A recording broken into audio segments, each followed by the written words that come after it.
Shalom, jumpa lagi dalam channel Plavo Sukacita. Saya hendak ingin membagikan kebenaran firman Tuhan bagi kita di saat ini. Oleh sebab itu firman Tuhan bagi kita terdapat dalam kitab kudus perjanjian baru, yaitu 1 Korintus pasalnya yang ke-12 ayat 23 hingga ayatnya yang ke-25.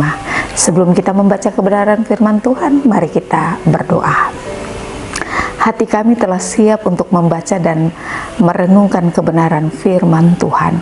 Oleh sebab itu Tuhan bersabdalah bagi kami, karena kami telah siap untuk mendengarkan kebenaran firman-Mu. Amin. 1 Korintus pasalnya yang ke-12 ayat 23 hingga ayat yang ke-25. Di sana diperkatakan banyak anggota tetapi satu tubuh.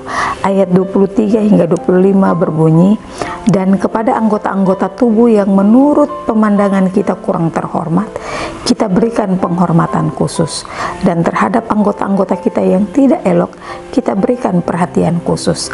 Hal itu tidak dibutuhkan oleh anggota-anggota kita yang elok. Allah telah menyusun tubuh kita begitu rupa, sehingga kepada anggota-anggota yang tidak mulia diberikan penghormatan khusus, supaya jangan terjadi perpecahan dalam tubuh, tetapi supaya anggota-anggota yang berbeda itu saling memperhatikan. Sampai demikian jauh pasal kebenaran firman Tuhan, yang dikatakan berbahagia kita semua yang mau membaca kebenaran firman Tuhan, kita mau serta mau melakukannya dalam hidup dan kehidupan kita hari lepas hari. Shalom Bapak Ibu yang diberkati Tuhan. Dari pembacaan firman Tuhan ini saya mengangkat satu tema dengan tema yang berbunyi berarti bagi Tuhan. Nah, itu pertanda Bapak Ibu kalau tema kita berbunyi berarti bagi Tuhan, itu berarti Bapak Ibu dan saya ini kita begitu berarti bagi Tuhan. Nah, oleh sebab itu, mengapa dalam kebenaran firman Tuhan mau diperkatakan bahwa anggota-anggota tubuh yang menurut pemandangan kita kurang terhormat, kita berikan penghormatan khusus. Itu pertanda bahwa Bapak Ibu tidak ada dari seluruh metafora kehidupan manusia, tidak ada yang tidak berarti. Tidak mungkin tangan harus berkata bahwa tangan bisa bekerja sendiri. Tidak mungkin kaki akan berkata saya tidak membutuhkan telinga. Tetapi dalam metafora tubuh manusia ini saling membutuhkan seorang akan yang lainnya. Nah, itu juga Bapak Ibu yang diberkati Tuhan, bahwa Paulus menasihatkan kepada jemaat di Korintus bahwa orang percaya adalah satu tubuh Kristus, di mana semuanya dapat saling melengkapi untuk melayani Tuhan. Anggota tubuh memiliki peran masing-masing dan tidak ada yang merasa penting. Karena apa?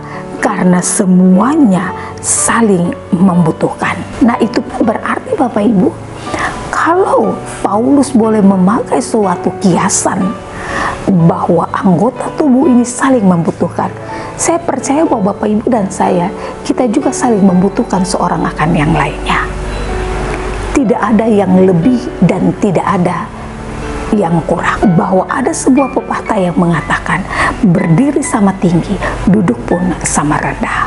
Maka oleh sebab itu saya dan Bapak Ibu ini kita begitu berharga dan kita begitu berarti oleh Tuhan, bahwa apa yang menjadi mungkin yang tidak ada pada saya, kita tidak tahu, itu pasti mungkin ada dalam kehidupan Bapak Ibu. Nah, inilah yang diperkatakan Bapak Ibu dan saya, kita saling melengkapi seorang akan yang lainnya. Yang berikutnya Bapak Ibu yang diberkati Tuhan, pada ayat yang ke-24 di sana diperkatakan hal itu tidak dibutuhkan oleh anggota-anggota kita yang elok. Allah telah menyusun tubuh kita begitu rupa sehingga kepada anggota-anggota yang tidak mulia diberikan penghormatan khusus, supaya jangan terjadi perpecahan dalam tubuh, tetapi supaya anggota-anggota yang berbeda itu saling memperhatikan.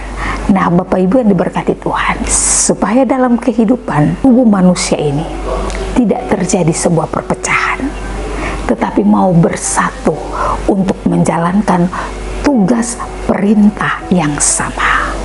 Begitu juga dengan kehidupan Bapak Ibu dan saya. Makanya Paulus mau mengatakan bahwa setiap orang diberikan karunia masing-masing oleh Tuhan. Maka kita tidak boleh minder ataupun kita tidak boleh merasa sombong, karena kita dapat saling melengkapi sebagai satu tubuh Kristus. Karena ada banyak pelayanan yang bisa kita kerjakan bersama-sama.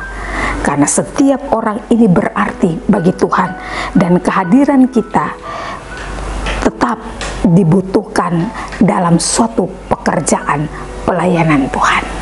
Oleh sebab itu, sekali lagi Bapak Ibu dan saya, kita sama-sama saling membutuhkan seorang akan yang lainnya. Kita membutuhkan Kristus dalam kehidupan kita. Supaya apa? Supaya kita tetap berakar di dalam Tuhan. Kalau kita tinggal di dalam Tuhan, Tuhan pun mau tinggal di dalam kehidupan kita. Maka oleh sebab itu, andalkan Tuhan dalam setiap langkah hidup kita. Jadikan Tuhan sebagai nomor satu dalam hidup kita. Jadikan Tuhan sebagai sebuah saran yang selalu kita rindukan. Karena tanpa campur tangan Tuhan, kita tidak dapat mampu dan sanggup. Ketika kita menjadikan Tuhan sebagai dasar, ketika kita menjadikan Tuhan sebagai pola kita, tentunya Bapak Ibu yang diberkati Tuhan, tidak akan pernah terjadi sebuah perpecahan.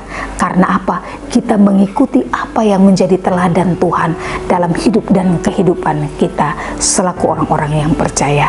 Maka belajar daripada Paulus, kalau Paulus boleh dipakai oleh Tuhan untuk menjadi alat kesaksian Tuhan bagi jemaat di Korintus, saya percaya Bapak Ibu dan saya, kita juga dapat dipakai oleh Tuhan menjadi alat kesaksian Tuhan dimanapun kita berada. Tuhan mempunyai firman, Dia memberkati kita dengan kebenaran firman-Nya. Amin. Mari kita berdoa.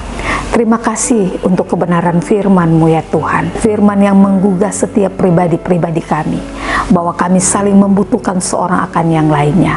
Karena Kristus hidup di dalam kehidupan kami, kami pun juga percaya bahwa kami pun hidup di dalam Kristus. Ketika kami terus membangun hidup kami di dalam Tuhan, maka tidak ada yang mustahil bagi Tuhan Allah. Oleh sebab itu Tuhan berkati kehidupan kami, jadikan kami sebagai alat kesaksian Tuhan yang kecil di tengah-tengah dunia ini, sehingga kami mau mengikuti apa yang menjadi jejak-Mu Tuhan, sehingga dalam hidup dan kehidupan kami mau menjadi saluran berkat bagi setiap orang di luar sana. Terima kasih banyak Tuhan Yesus, lewat channel Pravo Sukacita, biarlah banyak jiwa yang terus diberkati. Terpujilah nama Tuhan kini dan sampai selama-lamanya. Amin. Shalom, Tuhan Yesus memberkati.